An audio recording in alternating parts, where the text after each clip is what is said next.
Some of the greatest and most impactful moments in my life happened in a shelter for women and children impacted by domestic violence, my sister's house. I was the manager there for close to 20 years total, and it was definitely work that was tied to my purpose and the divine vision for my life. I wasn't a trained social worker or a therapist with multiple degrees. I was a woman who saw a job in the newspaper, and it was a job that fit who I was and who I was trying to be. So I applied, I was interviewed, I was hired, and it was a job that would enrich my life and the life of so many others. Now, don't get me wrong, I am without a doubt a humble person, but I can say with surety I was great at my job. Many of the amazing women and children that I encountered while working there are still in my life to this day. I get messages from them from time to time telling me how they're doing or the progress they're making in one area of their life or another. All of the women who came through there would not make it out healed. Some went back to their abusive situations. Some left and even got in worse situations. I was not there to save them all or save anyone, really. I was there to listen and provide resources and share moments and give love, tough love. Anyone who knew me knew that I was going to tell it like it is. Even through the process of telling it like it needed to be told, I built bonds of trust with the women. I was human and real and raw with them. Ultimately, I was able to empower them, some of them, with what had been given to me, the gift of self love. It has been well over 50 years since I overheard the conversation, but it is permanently stored in my memory bank.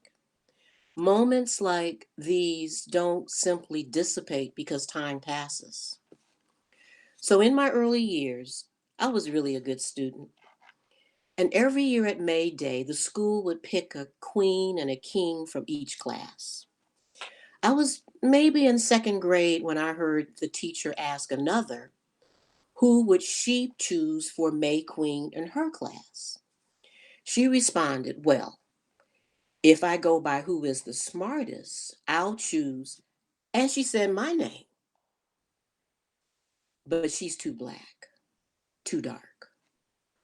So one of the lighter skinned girls was chosen as queen. This was in the 60s. It was a segregated school. And get this, the teacher was dark skinned herself. As a young person, I didn't love myself. It was because of the environment that I was brought up in. It's not that my family didn't love me or show love in the ways that they knew how. You just have to understand that where I was raised in a small mountain town in the South, there was a lot of racial mixing. So there were a lot of light complexion black people and there were dark skinned people. There was this color dynamic. I was brought up hearing all the time stuff like, don't drink the coffee, it'll make you black. So you can imagine that as a young girl, you hear these comments and you begin to think, black, dark skin is not good. I was a writer, I was a beautiful poet. People always asked me to write love letters for them. It's ironic, writing love letters for others when when you haven't quite learned how to love yourself. Those moments of people only seeing my dark skin and seeing it as a negative thing happen so often on a regular basis. There were things that began to shift the way I saw myself and my blackness. One of those first things was a song that came out by James Brown. You might remember it. Say it loud, I'm black and I'm proud. There was something about that song that made me consider loving myself. And there was this one time that my mother had a visitor from upstate. Her name was Elise Baltimore. She was darker than me, much darker. She drove up to visit my grandmother. She hopped out of this white Cadillac wearing this bright red suit that she had made herself because she was an excellent seamstress and could sew anything. She wore bright colors. I had never had the courage to do that up to that point. She doesn't know this, she didn't know it, but she was my Shiro. While in high school, I started reading Black literature. I started learning about being Black. I was learning about our people and all the beautiful things we've done. I was reading poetry and books by Lawrence Dunbar, Paul Laurence Dunbar, Langston Hughes, Gwendolyn Brooks, Countee Cullen. Those poems and stories really helped me to see myself and my history in a different light, so to speak.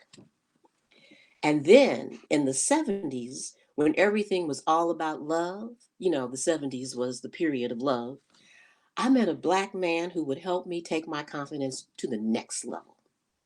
He was strong and confident and had the ability to take command of any room he entered. He was one of the smartest and most handsome men I had ever met, and he knew it and was not apologetic about it. And he wanted me. He saw the many parts of me and spoke love and life over my insecurities. He told me directly that I was beautiful and smart.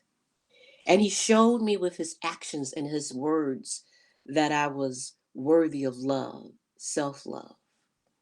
He was my husband and the father of my children. Together, we conceived and raised an army of 6 Black children whose skin tones range from golden light with the red tones linked to our native lineage to deep dark browns that are no doubt connected to our West African ancestry. We have worked to instill that same self love in them that has been gifted to me. My work at my sister's house was an extension of all of that. Most caseworkers, worth their weight, can refer clients to wraparound services and help to provide housing and mental health support and things of that nature. I was happy to do those things.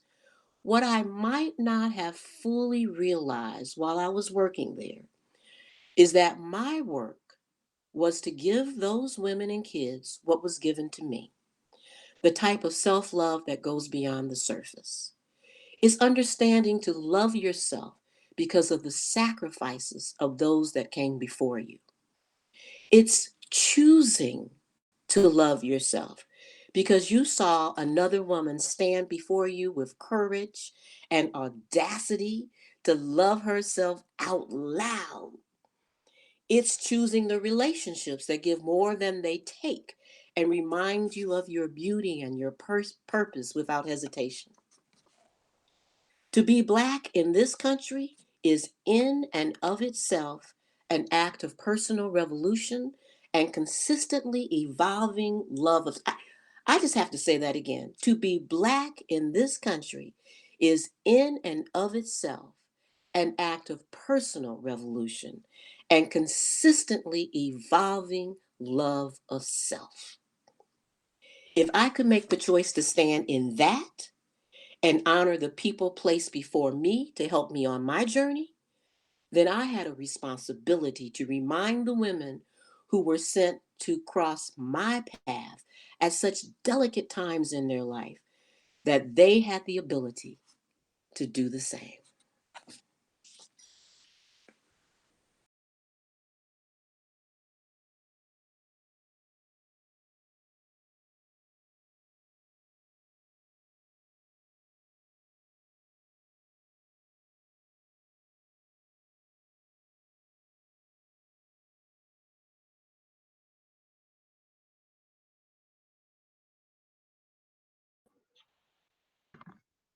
And now, a poem.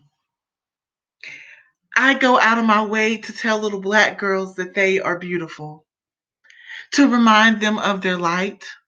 I let them know that I see them, that they are worthy of being seen and celebrated, of being honored and listened to, of being loved and remembered. I go out of my way to tell little Black girls that they are beautiful, in case they haven't been told that day. in case they haven't been reminded that week, in case they have never heard from another mouth to their ears that they are beautiful. I drip affirmations over them whenever I speak. I speak confidence into their spirit the way Maya Angelou promised me phenomenal, the way she commanded me to rise. I remind them that Toni Morrison broke the world wide open when she penned The Bluest Eye. I give them Gwendolyn Brooks cool. I promise them Nikki Giovanni real. I tell them Zora Neale Hurston stories. I believe in them. Alice Walker skill, Sonia Sanchez chill, and Audrey Lord Audacity.